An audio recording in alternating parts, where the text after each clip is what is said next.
Summer வந்தாச்சு. What's your plan for this holiday? எங்க கிட்ட விட்டுருங்க, நாங்க பாத்துக்கிறோம். VGT Holidays. GT Holidays, South India's #1 travel brand. Purity you can feel. Intention you can carry.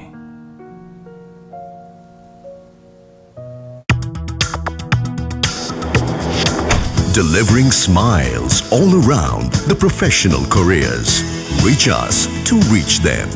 ஆனால் இன்னைக்கு சிவி சண்முகனுடைய தலைமையில் வந்துட்டு ஒரு மீட்டிங் நடக்குது. கிட்டத்தட்ட முக்காவாசி அதிமுக வந்துட்டு அவர் கிட்ட வந்துட்ட மாதிரியான ஒரு செய்திகள் வந்துட்டு இருக்கு இல்லையா? என்ன மாதிரியான நிலை வருது? ஆனால் நிலைமை எப்படி இருக்குன்னா, கிட்டத்தட்ட 80 விழுக்காடு பொதுக்குழு உறுப்பினர்கள் இன்றைக்கி எஸ்பி வேலுமணி சிவி சண்முகம் தலைமைக்கு ஆதரவு கொடுத்ததா செய்தி வருது. மாவட்ட செயலாளர் கிட்டத்தட்ட 82 மாவட்டம் இருக்குது அவங்களுக்கு. 22 மாவட்ட செயலாளர்கள் மட்டும்தான் இன்றைக்கி எடப்பாடி ஆதரவு தெரிவித்து அலுவலகம் வந்திருக்காங்க. அதே மாதிரி ஜெயக்குமார் போன்றவர்கள்லாம் இன்றைக்கி சிவி சண்முகம் அணிக்கு போயிருக்காங்க. இந்த அணிக்கு அமைச்சர் பதவி கொடுப்பதற்கு தயாராக இருக்காங்க. இந்த வேலையை செங்கோட்டையன் செஞ்சுட்டு இருக்காப்புல. அதிமுக விட்டு வெளியே போனவரோட யாரும் தொடர்பு கொள்ள வேணாம், அழிஞ்சு போயிட்டாரு, செங்கோட்டையன் மாதிரி ஒரு வேஸ்ட் ஃபெல்லோ இப்படிலாம் பேசுனீங்கல்ல, வச்சு செய்கிறாருல்ல. இன்றைக்கி எடப்பாடி அழிவுக்கு காரணமே செங்கோட்டையன் தான். இன்றைக்கி பிளவுபட்டு அதிமுகவை கைப்பற்றி இன்றைக்கி எடப்பாடி இன்றைக்கி தனிமைப்படுத்தப்பட்டு அவர் ஓரங்கப்பட்டக்கூடிய நிலைமை, இன்றைக்கி ஓபிஎஸ் நிலைமை எடப்பாடிக்கு வந்துச்சு. ஆகாயம் நேர்களுக்கு வணக்கம். நான் உங்கள் அஷ்ரஃப். இன்றிடமோடு இருப்பது புதுமடம் ஹலீம் அவர்கள். வணக்கம். அதிமுக வந்துட்டு 3வது 4வது 5வது துண்டை தாண்டி இப்போ எத்தனாவது துண்டுன்னு தெரியல. ஆனால் இன்னைக்கு சிவி சண்முகம் அவருடைய தலைமையில் வந்துட்டு ஒரு மீட்டிங் நடந்துருக்கு. கிட்டத்தட்ட முக்காவாசி அதிமுக வந்துட்டு அவர் கிட்ட வந்துட்ட மாதிரியான ஒரு செய்திகள் வந்துட்டு இருக்கு இல்லையா? என்ன மாதிரியான நிலை ஓடிட்டு இருக்கு? கிட்டத்தட்ட இப்போ அதிமுகவில் பொதுக்குழு உறுப்பினர்கள் எடுத்துக்கிட்டிங்கன்னா 3850ன்றாங்க. தோராயமாக 4000 பேர் இருக்காங்க. இப்போ நீங்கள் பொதுக்குழுவை கூட்ட வேண்டும் என்றால் அதிமுகவோட பைலா பிரகாரம் 1/4 பொதுக்குழு உறுப்பினர்கள் கடிதம் கொடுத்தாவே பொதுக்குழுவை கூட்டலாம். அவங்க என்ன கணக்கு சொல்கிறாங்கன்னா, தோராயமாக ஒரு 800 பொதுக்குழு உறுப்பினர்கள் கடிதம் கொடுத்தாவே கூட்ட முடியும். ஆனால் நிலைமை எப்படி இருக்குன்னா, கிட்டத்தட்ட 80 விழுக்காடு பொதுக்குழு உறுப்பினர்கள் இன்றைக்கி எஸ்பி வேலுமணி சிவி சண்முகம் தலைமைக்கு ஆதரவு கொடுத்ததா செய்தி வருது. இன்றைக்கி பொதுச் செயலாளர் எடப்பாடி அவங்களுடைய தலைமையகத்தில் தான் இருக்கார், இங்கே ராயப்பேட்டையில். ஆனால் மாவட்ட செயலாளர் கிட்டத்தட்ட 82 மாவட்டம் இருக்குது அவங்களுக்கு. ஏன்னா சென்னையெலாம் 3-4 பிரிச்சுருக்காங்க. இது மாதிரி பெரிய மாவட்டங்களை 2-3 பிரிச்சுருப்பாங்க. இப்படி 82 மாவட்ட செயலாளர்கள் இருக்காங்க. அதில் 22 மாவட்ட செயலாளர்கள் மட்டும்தான் இன்றைக்கி எடப்பாடி ஆதரவு தெரிவித்து அலுவலகம் வந்திருக்காங்க. அப்போ கிட்டத்தட்ட 60 மாவட்ட செயலாளர்கள் இன்றைக்கி அங்கே போகாமல் எஸ்பி வேலுமணி சிவி சண்முகம் கூடிய கூட்டத்திற்கு போயிருக்காங்க. அதுவே தலைமை மாறுது, தெளிவாக புரிஞ்சிக்க முடியாது. அப்போ பெரும்பான்மையான பொதுக்குழு உறுப்பினர்கள் அங்கே போகிறாங்க. பொதுவாக அதிமுகவுடைய பைலா என்னென்னா, தொண்டர்களால் உருவாக்கப்பட்ட கட்சி அதிமுக அப்படின்னு சொல்லுவாங்க. 1.5 கோடி தொண்டர்கள். அப்போ அந்த 1.5 கோடி தொண்டர்கள் பொதுக்குழு உறுப்பினர்களாக ஒரு 4000 பேர் இருக்காங்க. அவங்க எல்லாமே தொண்டர்களுடைய பிரதிநிதிகள் தான். இப்படி ஒன்று சட்டமன்ற உறுப்பினர்கள் அவங்க எப்படி பார்ப்பாங்கன்னா, பெரும்பான்மை சட்டமன்ற உறுப்பினர்கள் யாருக்கு ஆதரவு தெரிவிக்கிறாங்க, பெரும்பான்மை பொதுக்குழு உறுப்பினர்கள் யாருக்கு ஆதரவு தெரிவிக்கிறாங்க, அவங்கள்ட்ட தான் கட்சி இருக்கும். இப்போ இன்றைக்கி நிலைமைக்கு பெரும்பான்மை பொதுக்குழு உறுப்பினர்கள் இன்றைக்கி அங்கே போயிருக்காங்க. ரெண்டாவது, 47 சட்டமன்ற உறுப்பினர்கள் அதிமுக வைத்திருக்கிறது. அதில் 25 சட்டமன்ற உறுப்பினர்கள் இன்றைக்கி எஸ்பி வேலுமணி சிவி சண்முகம் தலைமையை ஆதரிக்கிறாங்க. அது மட்டுமல்ல, முன்னாள் அமைச்சர்கள் செல்லூர் ராஜு போன்றவர்கள் எல்லாம், அதே மாதிரி ஜெயக்குமார் போன்றவர்கள் எல்லாம் இன்றைக்கி சிவி சண்முகம் அணிக்கு போயிருக்காங்க. இப்போ இன்றைக்கி எடப்பாடி தனித்து விடப்பட்டிருக்கார். நீங்கள் சொன்னீங்க 2ஆ 3ஆ 4ஆவா, இன்றைக்கி ஒரு செங்குத்தான நேர்கோடோட அதிமுக மீண்டும் பிளவுபட்டிருக்கிறார். இப்போ பிளவுபட்டதை விட இது கிட்டத்தட்ட அதிமுகவுடைய தன்மையை இன்றைக்கி தாவேக்கா உடைத்திருக்கிறது. நீ அப்படி வாங்க, நீங்கள் கூட கேட்கலாம், அது என்ன தாவேக்கா எப்படி உடைக்கும், அவங்க உடைஞ்சிக்கிட்டாங்கன்னு கேட்கலாம். 25 எம்எல்ஏக்களும் யாரை ஆதரிக்கிறாங்க? இப்போது தாவேக்கா பொதுச் செயலாளர் எடப்பாடி பேச்சை மீறி ஆதரிக்கிறாங்க. சட்டமன்றத்தில் போட்டி கொறடாவை அறிவிக்கிறாங்க. யார் எந்த எண்ணிக்கையை பொறுத்து தான் கொறடா நியமிக்க முடியும். அது உண்மைதான். இப்போ சட்டமன்ற உறுப்பினர்கள் கூடி தான் முதலமைச்சரையே தேர்ந்தெடுக்கிறாங்க, சட்டமன்ற உறுப்பினர்கள் கூடி தான் கொறடாவை தேர்ந்தெடுக்கிறாங்க. ஆனால் அடிப்படையில் ஒரு பொதுச் செயலாளர் முடிவெடுப்பதை அவர்கள் நிறைவேற்றுவார்கள். இப்போ ஜெயலலிதா சிஎம்ங்கிறத ஜெயலலிதாவை மீறி எம்எல்ஏக்கள் முடிவு பண்ணிடுவாங்களா? பண்ணதில்லை. ஆனால் ஜெயலலிதா மாதிரியான ஒரு சூழல் இப்போ இல்லை. உண்மைதான். இப்போ கடந்த முறை எடப்பாடி வந்து முதலமைச்சராக இருந்த காலகட்டத்தில், ஏன் எதிர்க்கட்சி தலைவராக இருந்த காலகட்டத்தில் கூட எடப்பாடி பேச்சை மீறலை. இப்போ இன்றைக்கி என்ன காரணம், நிலைமை காரணம் என்னன்னு நீங்கள் பார்க்கணும். செம்மலை போன்றவர்கள் இன்றைக்கி அதிமுக விட்டு வெளியே போயிட்டாங்க. இப்போ இதுக்கு தோல்வி மட்டும் தான் காரணமா இல்லை வேற? தோல்வி ஒரு காரணம். 10 தோல்வி 11 தோல்வி, எத்தனை தோல்வியை தாங்குவீங்க நீங்கள்? ஏங்க திருப்பி திருப்பி தோல்வியவே தாங்கிட்டு இருந்தால் உங்களுக்கு விரக்தி ஏற்படும். ஆப்வியஸ்லி உங்களுக்கு விரக்தி ஏற்படும். என்னடா எப்போ பார்த்தாலும் தோத்துக்கிட்டு இருக்கோன்னு. ஆனால் நான் இதை தோல்வி என்று சொல்வதை விட 47 எம்எல்ஏக்களை வந்து இந்த காலகட்டத்தில் வைத்திருந்ததே பெரிய விஷயம்தான். ஒன்று. இன்றைக்கி பாருங்கள், நீங்கள் இதில் பாருங்களேன், தாவேகா உடைக்குதுன்னு சொல்கிறோம், பாஜக சைலண்டாக இருக்குது. பாஜகவுடைய தலைவர்கள் யாரும் பேசலை. இன்றைக்கி அண்ணாமலை போன்றவர்கள், தமிழிசை போன்றவர்கள், வானதி சீனிவாசன் போன்றவர்கள் ஏன் வாய் மூடி இருக்கிறார்கள்? எல்லாம் கவனிச்சு பாருங்கள். அவங்க திட்டம் செயல்படுத்தப்பட்டு கொண்டிருக்கும் பொழுது எதற்கு பேசணும்னு இருக்காங்க. இப்போ பாஜகவுடைய திட்டம் என்ன? திமுக ஆட்சியை நீக்கணும், வீட்டுக்கு அனுப்பணும். இன்றைக்கி அது நடந்துருச்சு. அதிமுகவை உடைக்கணும், உடஞ்சிக்கிட்டு இருக்கு. அதுக்கு மேலே எதுக்கு பேச போகிறாங்க? ஸோ வேடிக்கை பார்க்குறாங்க. நம்ம பண்ணதுனால இப்படி ஆயிடுச்சுன்னு வேடிக்கை பார்க்குறாங்களா, இல்லை யாரோ பண்ணுறாங்கன்னு சொல்லி வேடிக்கை பார்க்குறாங்களா? இவங்க தான் காரணகர்த்தான் நான் சொல்கிறேன். பிஜேபி கண்டிப்பாங்க, கண்டிப்பாக சொல்கிறேன். பாருங்களேன், நான் அதுக்கு ஒரு கணக்கு சொல்கிறேன். இந்த தமிழ்நாட்டில் பாஜக கால் ஊன்றி விட வேண்டும் என்பது பெரிய பாஜகவிற்கு ஒரு பெரிய கனவு. ஏன்னா இந்தியா முழுவதும் இன்றைக்கி ஒரு 21-22 மாநிலங்களில் பாஜக ஆட்சி பண்ணுறாங்க. மேற்கு வங்காளத்தில் மிகப்பெரிய அளவில் ஆட்சியை பிடிச்சிட்டாங்க, வந்துட்டாங்க. அவர் கால் ஊடாத இடம் என்னென்னா தமிழ்நாடும் கேரளாவும் தான். இந்த ரெண்டு தான் எனக்கு தெரிந்து இந்தியாவிலே இருக்கக்கூடிய படித்தவர்கள். 100% லிட்ரஸி கேரளாவுக்கு அப்புறம் தமிழ்நாடு. இதுதான். கர்நாடகாவிலேயோ ஆந்திராவிலேயோ மாறி மாறி வரக்கூடிய இடத்துல இருக்காங்க.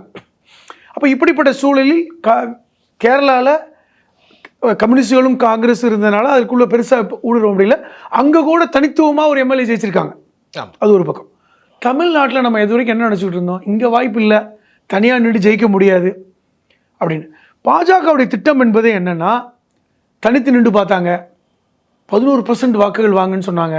சேர்ந்து நின்று பார்த்தாங்க, 4 எம்எல்ஏக்கள் கிடைச்சாங்க. பாராளுமன்றத்தில் தனித்து நின்று பார்த்தாங்க, 18% வாக்கு வாங்கணும்னு சொன்னாங்க. அண்ணாமலை போன்றவரை ஒரு புதிதாக அறிமுகப்படுத்தினாங்க. அரசியல் களத்தையே மாற்றினாங்க. பாஜகவுடைய அரசியல் களம் பார்ப்பனி அரசியல் களத்தை ஓபிசி அரசியல் களமாக மாற்றினாங்க. எதுவுமே வெற்றி கொடுக்கல. ஆனால் ஒரு புகழ்பெற்ற ஒரு நடிகரை உள்ள கொண்டு வந்தாங்க அப்படிங்கிறதுக்கு நிறைய நம்ம காரணங்களை சொல்ல முடியும். வந்தார், இப்படி ஒரு மிகப்பெரிய வெற்றியை பெறுவார்கள் என்று நாம கூட நம்பலை. அவர்கள் திட்டம் என்பது என்னென்னா, திராவிட கட்சிகளுடைய அந்த பலத்தை குறைக்கணும் அப்படின்னா விஜயை கொண்டு வந்தாங்க. ஆனால் இவ்வளோ பெரிய எண்ணிக்கையை வாங்குவார் என்று அவர்களோட எதிர்பார்த்தாங்கன்னு எனக்கு தெரியாது. இல்லை, இப்போ பாஜக தான் விஜய் கொண்டு வந்து நீங்கள் ஆணித்தரமாக நம்புறீங்க? ஆணித்தரமாக நம்புகிறேன். ஏனென்றால் இதற்கான பின்னாடி ஒரு சக்தி இல்லாமல் இவர்களால் வெற்றி பெற்றிருக்க முடியாதுன்னு என்னுடைய கணிப்பு. இப்போவும் பாருங்களேன், அதுக்கு உதாரணமாக இன்றைக்கும் விஜயை எந்த பாஜக தலைவரும் விமர்சிக்கிறாங்க. இதே விஜய், முதல்வர் விஜய், மாண்புமிகு முதல்வர், பாஜகவை விமர்சிக்கிறாரா? ஆளுநர் அழைக்காத போது விமர்சித்தாரா? எங்களுக்கு வந்து தமிழ்நாட்டை வஞ்சிக்குது அப்படின்னு இத்தனை இப்போ ஆட்சிக்கு ஏற்பட்டு ஒரு 10 நாள் ஆயிடுச்சு, ஒரு தடவையாவது எங்களுக்கு இந்த ஆரம்ப கல்விக்கான 2150 கோடியை விடுவிக்காமல் இருக்கிறது ஒன்றிய பாஜக அரசு அப்படின்னு சொல்லியிருக்காரா? இல்லை. எதை பற்றியும் பேசுகிறது இல்லை. இந்த மும்மொழி கொள்கையை ஏற்றுக்கொள்ள மாட்டோம். இன்றைக்கி பள்ளி கல்வித்துறை அமைச்சர் வந்து சொல்கிறாரு, நாங்கள் கொள்கையில் எப்படி ஸ்ட்ராங்காக இருப்போன்னு, அவ்வளோதான் சொல்கிறாங்க. ஆனால் அதே நேரத்தில் வந்து 3ஆம் வகுப்பு 5ஆம் வகுப்புக்கு வந்து நாங்கள் யோசனை பண்ணுறோங்கிற மாதிரியும் வர்றாங்க. இன்றைக்கி பேச்சு அப்படி தான் இருந்தது.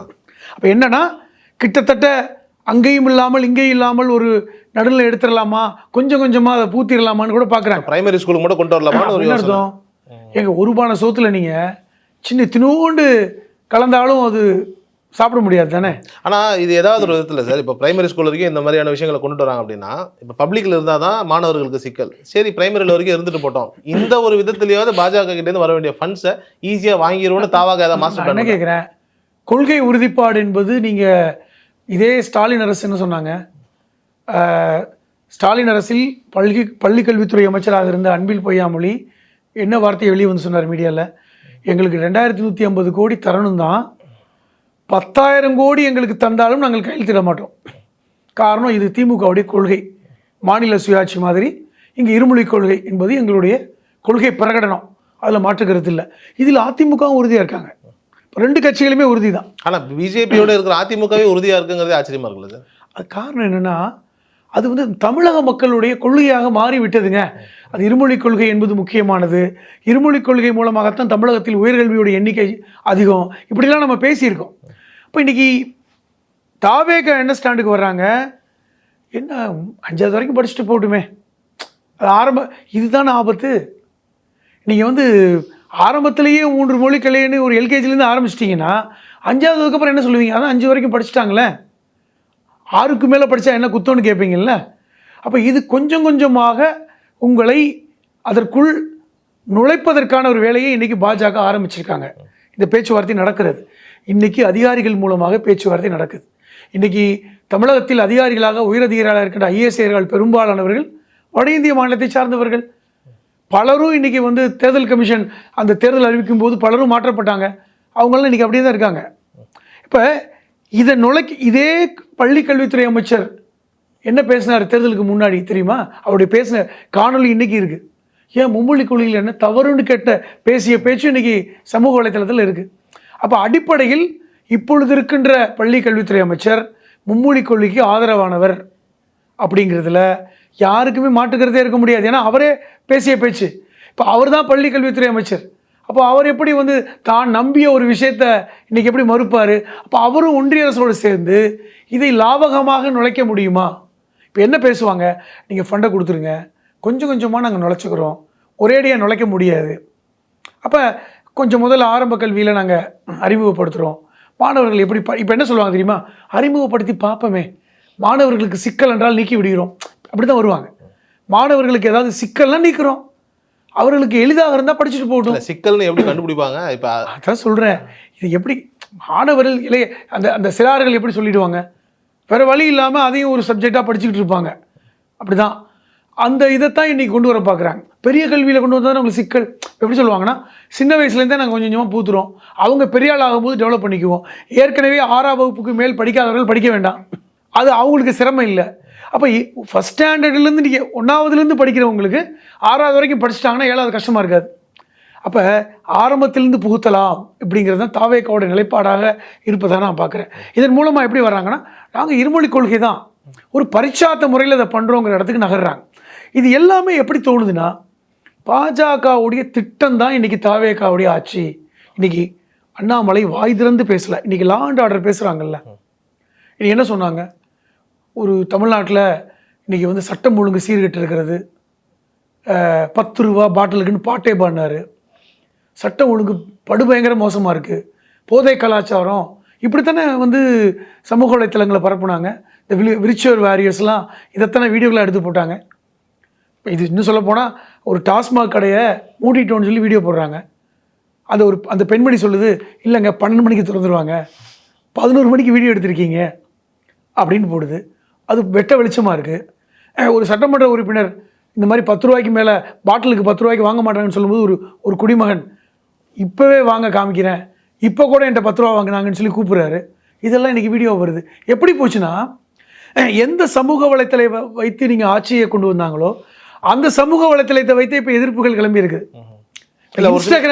இன்ஸ்டாகிராம் ஆட்சி நடக்குது இல்லையா, அதே இன்ஸ்டாகிராமில் இன்றைக்கி ஆட்சிக்கு எதிரான அந்த மனோப்போக்கை இன்றைக்கி சமூக மக்கள் இன்றைக்கி அது ஊதி பெருசாக்கதான் பார்க்கணும். திமுக சுதாரிச்சிருச்சோ, இவங்க இதை தான் பண்ணாங்க, நம்ம எதிர்கட்சி வந்து இதுக்கப்புறம் இதை பண்ண ஆரம்பிக்கலாம், இவங்க அந்த வேலையை எடுத்துட்டாங்க. எதிரி எந்த ஆயுதத்தை எடுக்கிறானோ அந்த ஆயுதத்தை எடுப்பதான் புத்திசாலித்தனம். அப்போ திமுக எடுத்துருச்சு. எதிரி வந்து கத்தி எடுத்தால் நம்மளும் கத்தி தான் எடுக்கணும், எதிரி துப்பாக்கி எடுத்தால் நம்மளும் துப்பாக்கி எடுக்கணும், அப்போ தான் நீங்கள் தப்பிப்பீங்க. அப்போ நீங்கள் தாவேக்காவை எதிரியாக கருதாதனால தான் நீங்கள் தோத்தீங்க.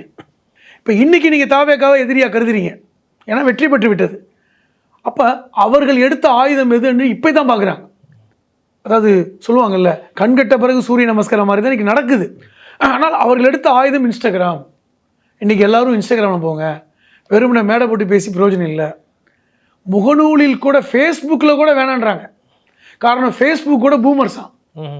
இப்போ எப்படி ஒரு பேச்சு வருதுன்னா, ஃபேஸ்புக்கை பூமர்ஸும் இளைய சமூகம் இன்ஸ்டாகிராமும் ட்விட்டரும் பயன்படுத்துகிறாங்க.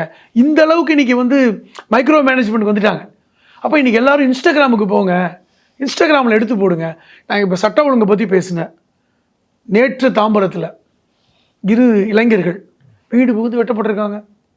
அப்போ இது சட்டம் ஒழுங்கு ஆட்சிக்கு வந்த உடனே சரியாயிடும் சொன்னதுக்கு மாற்றான ஒரு விஷயம். அதான் தாம்பரத்தில் தாவேக எம்எல்ஏ தான் இருக்காரு. தாவேக எம்எல்ஏ அதை தான் சொல்ல வந்தேன். தாம்பரத்தில் சொல்லப்போனால் 108 பேரில் 107 பேரில் அவர் ஒருத்தர். அவர் தொகுதியில் அவருக்கு வீட்டுக்கு பக்கத்தில் நடந்திருக்கு. இன்னைக்கு ஒரு மாணவி MBA படித்து கொண்டிருக்க மாணவியை அந்த பெண் வந்து காதலுக்கு மறுத்து விட்டான்னு சொல்லி அவருடைய துப்பட்டாவை வைத்து இறுக்கி இன்றைக்கி உயிருக்கு போராடிட்டு இருக்காங்க. இதுவும் பட்டப்பகல் நடந்திருக்கு. எல்லாரும் பார்க்கில் நடைபயணம் செஞ்சுட்டு இருக்கும்போது, வாக்கிங் போகும்போது நடந்திருக்கு. பட்டப்பகலில் கோயம்புத்தூரில் நடந்திருக்கு. அப்போ இது என்ன சட்டம் ஒழுங்கை சரி பண்ணீங்க? அப்போ சட்டம் ஒழுங்குக்கும் ஆட்சிக்கு சம்மந்தம் இல்லை. அது காலங்காலமாக சில விஷயங்கள் நடக்கும், அதை கொஞ்சம் இறுக்கி பிடிக்கணும், அதெல்லாம் தவறு இல்லை. ஆனால் இதை வச்சு நீங்கள் பாயிண்ட் அவுட் பண்ணீங்கல்ல, இந்த பாரு கொலை நடக்குது, இங்கே பாரு போகிற வழியில் வழிப்பறி பண்ணாங்க, அங்கும் இங்கும் நடக்கின்ற ஒரு விஷயத்தை நீங்கள் இன்ஸ்டாகிராமில் அப்படி பூதகரமாக போட்டிங்களே, இப்போ வந்து அதுதான் உங்களை பாதிக்குது. பாருங்களேன், நீங்கள் எதை விதைத்தீர்களோ அதை இன்றைக்கி அறுவடை பண்ண போகிறீங்க. நீங்கள் அதை தான் விதைத்தீங்க. இன்றைக்கி வந்து பாருங்கள் திரும்புது. இப்போ யாரெல்லாம் உங்களை ஆதரித்தார்களோ அவர்களெல்லாம் இன்றைக்கி நடக்கிறத எடுத்து போடுறாங்க. இப்போ நீங்கள் இந்த விர்ச்சுவல் வாரியர்ஸை வச்சு பண்ணீங்க, ஆனால் அதை வந்து பின்பற்றியவர்கள் பொதுமக்கள் இளைஞர்கள் இருந்தாங்க. இன்றைக்கி இப்போ உங்களை பின்பற்றியவர்கள் இதை எடுத்து போடுறாங்க. ஏன்னா பந்து திரும்புது.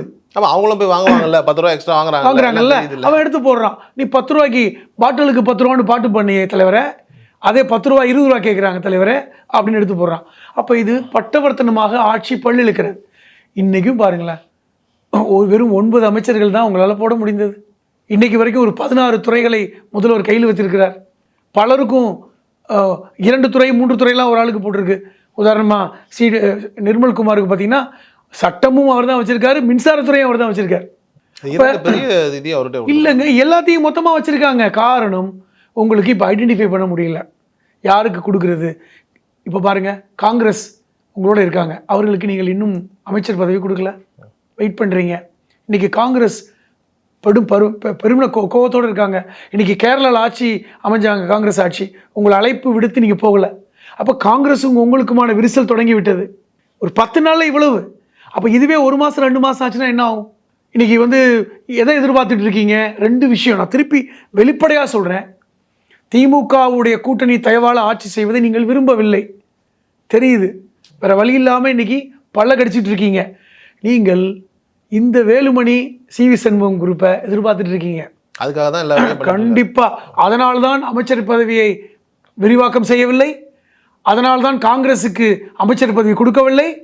காரணம், இது எல்லா பிரச்சனையும் சரியானதுக்கப்புறம் இவங்க ஒட்டுமொத்தமாக வந்து அதிமுக வந்து CV சண்முகம் தலைமைக்கு வரும் பார்த்தீங்களா, தாவேக அதிமுக கூட்டணிங்கிற பேரில் ஆட்சி அமைக்கலாம். இந்த திமுகவை சார்ந்தவர்கள், திமுக கூட்டணி இருந்தவர்களை வெளியே போய் சொல்லிடலாம். இவங்க வந்தவங்க வெளியே போயிடுவாங்க. இதுதான் திட்டம், அதான் நடந்துகிட்டு இருக்கு. இப்போ பாருங்கள், எடப்பாடி கடிதம் கொடுத்தார். யார்கிட்ட? சபாநாயகர்கிட்ட. என்ன கொடுத்தார்?